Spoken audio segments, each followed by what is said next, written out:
Hey, folks, Tito, Jeff Thitoff here with you with the Black and Gold Daily Blitz. Follow me on Twitter at That Happens. Lots to talk about regarding Steelers today. We're a little more than a week out from the draft, being hosted by the Pittsburgh Steelers down there.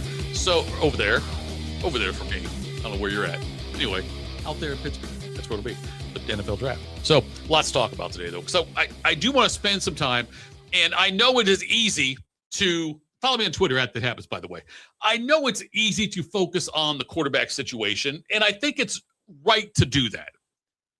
Aaron Rodgers has not made his decision yet, but it feels like the Steelers must know something because they have not. There's been nothing like, they didn't try to sign Kyler Murray or Tua. They didn't try to make a trade. They didn't try to really get Kirk Cousins, it looks like, or they did not try to make any kind of deals as far as getting quarterbacks in, because I feel like they understand that, yes, and all, like Malik Willis, another one too, the one from the Green Bay who went to Miami. I feel like the Steelers must have a very good indication that Aaron Rodgers will suit up again for the Steelers.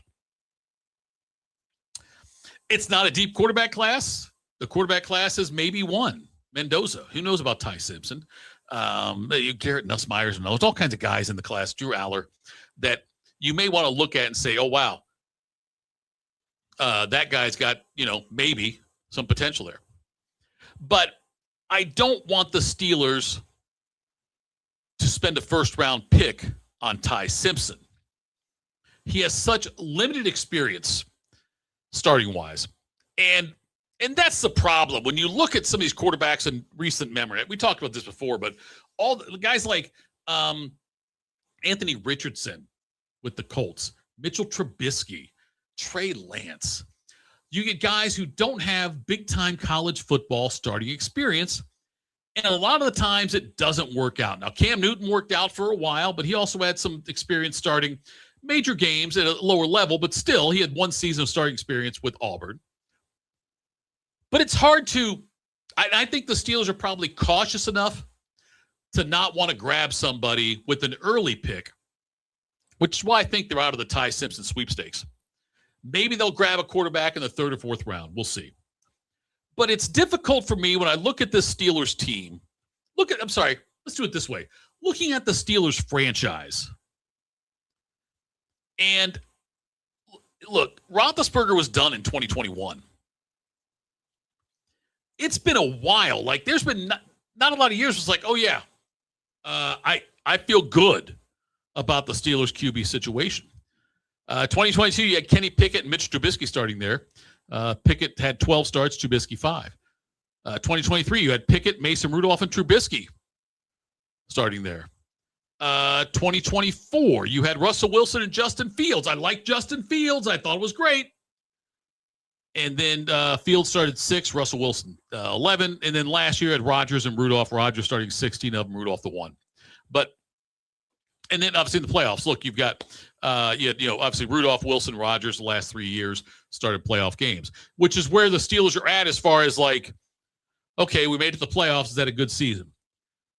But going back even further, I mean, like before Roethlisberger, did you feel great about any quarterback? Like feel really good about any? Did you feel great about O'Donnell, Cordell, Brister?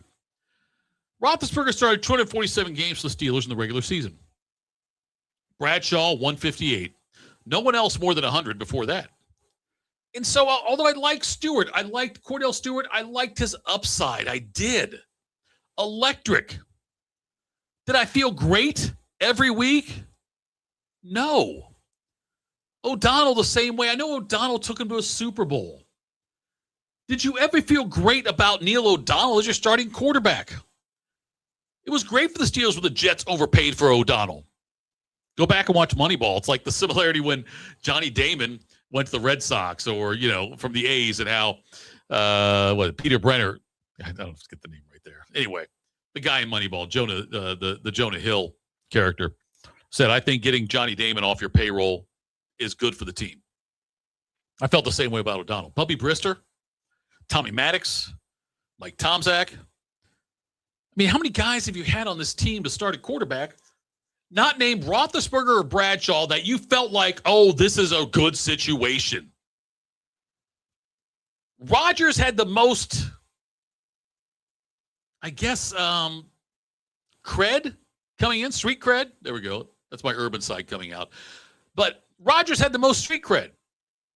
And he was good at the end of the season. He really was.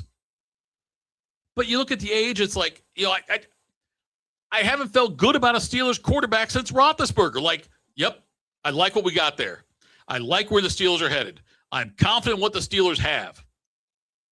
I haven't felt that way since 2021. And Rodgers, with this year coming up, like all of us, he's a year older. So they're in a weird spot, as they have been. They don't have a franchise quarterback. So what do you do in the draft? Do you draft an offensive lineman in the first round, your first pick there at 21? Do you draft an OL, I don't know, guard, whatever? Because you know you've got to protect the next quarterback. Do you take a wide receiver? Why? Because you could use a third wide receiver because you're in win now mode. Do you look at, if you look at someone, a defensive side, on the defense side, because your defense is old and it's paid really well. You could use some help there. A lot of different ways to go about it. It just feels to me that the Steelers' ceiling is still going to be this year, make the playoffs. Not win a playoff game, not host a playoff game. I feel like their ceiling again this year is going to be make the playoffs, because I don't have that belief in the quarterback position. And I don't have the belief in the defense I used to. And the offensive line needs help. So a lot of different ways to go with this draft. We'll see how it plays out. I don't want to overspend on a quarterback, though. I don't want Ty Simpson. If they want to use a third or fourth round pick on Nussmeier, fine, do it. You like Drew Aller? Great. Fourth round pick.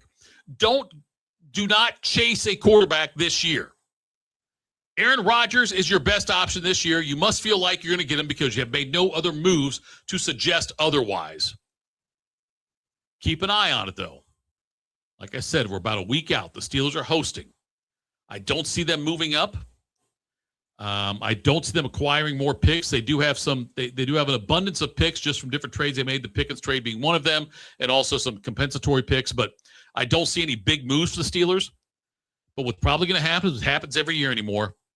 They'll make the playoffs. They'll be on the road in the first round, probably lose, and be middle of the pack again until they totally blow it up. By the way, I started this podcast optimistic. Now I sound very pessimistic. Nonetheless, I love talking football, love talking Steelers. This has been the Black and Gold Blitz. Follow me on Twitter @ThatHappens, folks. And, keep an eye on the draft. We've got a lot of things going on with that. We'll see what the Steelers do, what kind of moves they make. We're back again very soon. Talk Steelers, Black and Gold Blitz, right here on FanStream Sports. Follow me on Twitter @ThatHappens.